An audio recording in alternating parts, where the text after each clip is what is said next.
Hello, all you coin aficionados out there, and welcome to DC Coin World International Coin Channel. We've used this coin here in a lot of our other videos, and people have asked if we would just do a video on just this coin itself.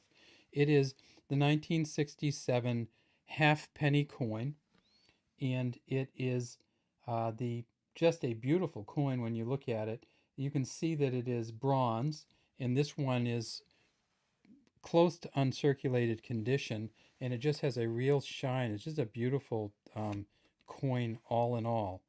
We see it says here, Dia Gracia Regina FD, by the grace of God, Queen and Defender of the Faith.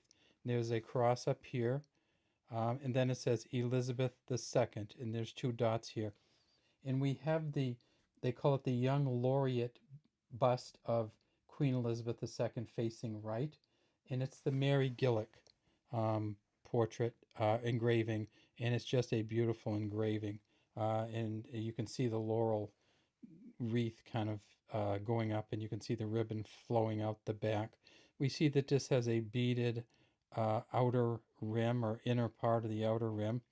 And if you're looking for a coin to collect, there is a version of this coin where the eye doesn't point straight to the dot, but points in between dots, and that's a relatively rare version of the coin. And that one, if you find that one, either take it into a coin dealer or look it up, because that's going to be worth something. And I can't give you any numbers on what it's worth, but I can tell you that if you find this eye and it's not pointing toward the dot like this one is, then take it in or look it up. So here we have the Mary Gillick version. This is a bronze coin.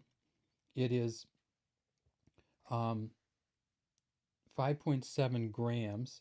It has a smooth rim, and then we get to the back and we see this another nice engraving here. And this engraving was done by Thomas Humphrey Paget. And if we look over here, we can actually see his initials, HP, Humphrey Paget. You can actually see the cannons poking out of this ship. This is the three-masted Golden Hind, Sir Francis Drake's ship. I've actually seen this one on an Australian coin too, I believe. It says halfpenny at the top. It flows. You can see the Union Jack here, the bowsprit and the sails, all the ocean down below. And down here it says 1967 in this kind of wavy lines on each side of it. This coin was made from 1954 until 1970. So this is the coin that came just before decimalization. This was made until 1970. And in 1967, this year, they made 146.5 million of them. And when I say it was made until 1970, I want to caution you, it was not made for general circulation until 1970. This is the last of the general circulation coins, 1967, where they made 146.5 million. In 1970, they made 750,000 proof coins only. Those proof-only coins are worth something, but they're generally going to be found in a proof set, and they're very expensive to acquire. But this particular coin, because they knew they were going out, they essentially made 1.5 times as many in 1967 as they had in 66, and about 9 times as many as they did the first year of issue, which was 1954. So when the half pennies went out in Britain, they went out with a bang. Why did they change them? Well, this was worth 1/480th of a pound. So a penny, a British penny, was worth 1/240th. This was worth 1/480th. So when you wanted to buy something, what they essentially said was these coins were good only for purchases up to, I can't remember what they said, 2 or 3 pounds.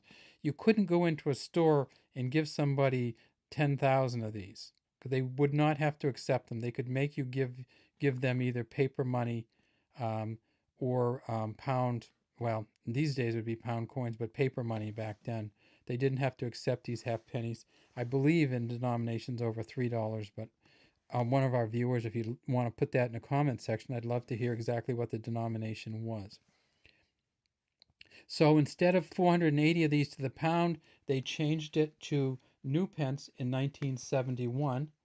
and they set it up so that there were 100 of them to the dollar. And here's the new pence coin. So this is the 1971 2 new pence coin. It's about the same size as a halfpenny coin. You see it says new pence and 2. And these, there were 50 of these to a dollar, or 100 new pence to a dollar, rather than 240 pence or 480 halfpennies to a dollar. All right, that's all we have today from the DC Coin World International Coin Channel. We'd love to have you subscribe to our channel and leave any comments you might have in the comment section.